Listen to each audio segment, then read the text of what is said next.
Well, hello, Hidden History Happy Hour fans. I am flying solo today. It's Alex Dean, and my co-pilot, my partner in crime, Brian Cunningham, is on holiday in one of the Italian lakes. I know what you're thinking. I like details, Alex. Is it Lake Garda? Is it Lake Como? Is it Lago de Maggiore? Well, I'm sure he told me, but as regular viewers or listeners will know, I have a finely tuned ability to tune out what Brian is saying. So you'll have to wait for the next episode to find out where Brian is.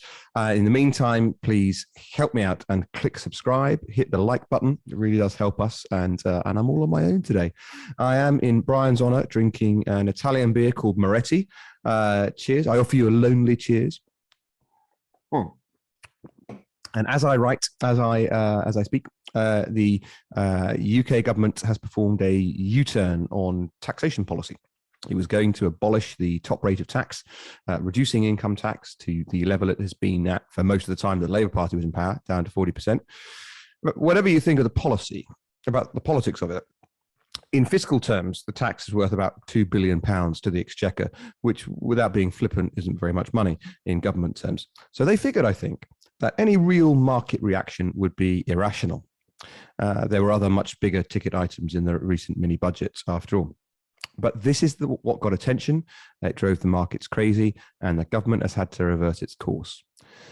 The government has changed its position, not because it thinks it was wrong, but because it came to realize that thanks to the clamour over what they saw as an irrational response, it didn't have the votes in the House of Commons to deliver the policy. And this got me thinking about irrationality and the need to sometimes pay attention to the irrational rather than discard it. So here is a story about chickens.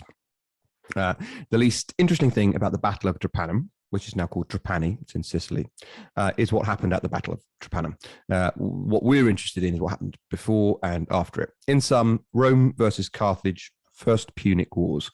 Rome had consolidated control over mainland Italy, and, which is not historically their strong point, they were notching up some victories at sea.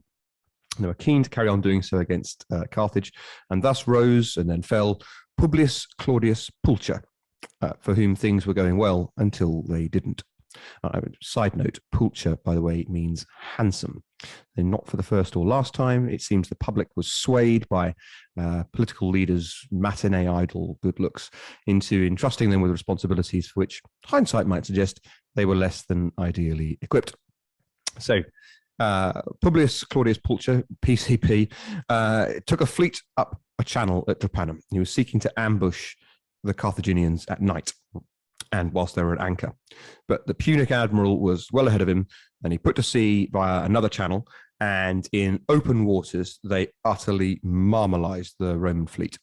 And PCP's fleet lost more than 90 ships and more than 20,000 men. More than 20,000 Roman fighters died in one battle. This was not good, but it was war, and people realize in war losses happen. The bigger problem for PCP was that he had ignored the chickens. The sacred chickens of Rome had refused to eat before the battle. And this was a bad omen in the eyes of everyone who gave credence to such things. PCP was not such a one. He said, throw them in the sea. If they won't eat, let them drink. Well, that's bold. And if the battle had gone Rome's way, then not only would this affront have been forgiven, it might have redefined attitudes towards omens and the like thereafter, and he would have been seen as a visionary. But it didn't go their way, so it didn't redefine things, and he was not seen as a visionary. Instead, he returned to absolute disgrace. His friends and family had to beg leniency for him rather than facing the punishment which the Romans were fond of, which obviously execution. And he sort of got leniency. He was made subject to a whopping fine, and that was it, rather than being tortured, killed, made a public example of. But his name was stained forever by the chickens, and his family would struggle to make progress whilst that stain was still extant. And especially his son's career. His son was a promising politician and fighter in his own right. His son's career was blighted by what had happened with the shame of his father. So what can a man do when shown the heights of leadership and glory, now reduced to the depths of shame and disgrace, and seemingly a burden to all those that he loves? Some mount comebacks, some escape from setbacks even greater than this one, and others don't. And I'm afraid that PCP was in column B. He died very soon after he escaped real punishment, and almost certainly by his own hand. So the lesson of this a paltry tale, you may very well be right in thinking that the views of others are nonsense, that they're irrational, but it's probably best not to be rude about it. It's probably best to pay a little attention if they've got some sway, especially because we all make mistakes, and you may make a whopper yourself. And it follows that one day you may need those irrational nonsense spouters on your side rather than against you. I think that's a lesson that applies to people in politics today, just as much as it applied to Pulcher. Okay, that's story number one. Second story. Every Brit loves a pub quiz. I was at one the other day, which made me think of this story. Today's quiz question is this. What is the only city to have been a European capital that isn't in Europe? I'll give you a moment to think. Say your answer out loud, perhaps, for extra points in your mind. You could pause the video to ponder, or hit the like and subscribe button while you're at it. And for those of you who got it right, congratulations. The answer is Rio de Janeiro. Napoleon's push into Iberia in what became known as the Peninsular War against the Brits, as usual, but also allies in Spain. Portugal. That war was going worryingly well if you were Portuguese nobility anyway. And then in 1807, the Portuguese monarchy, fearing the worst, decamped from Lisbon to Brazil. And they made Rio de Janeiro, some 5,000 miles away from home, the capital of Portugal. A poor old Rio isn't even capital of Brazil any longer. That's another pub quiz favorite. It's Brasilia, of course, which I always typo with a Z rather than the S, because that was the name of a nightclub, or rather the nightclub with heavy inverted commas around it, sort of sweaty porter cabin on a hill in my hometown of Bury St Edmunds. Anyway, for a long time there, Rio was capital to both Portugal and Portuguese America. When the war was over, there were quite understandable calls for the monarchy to return home.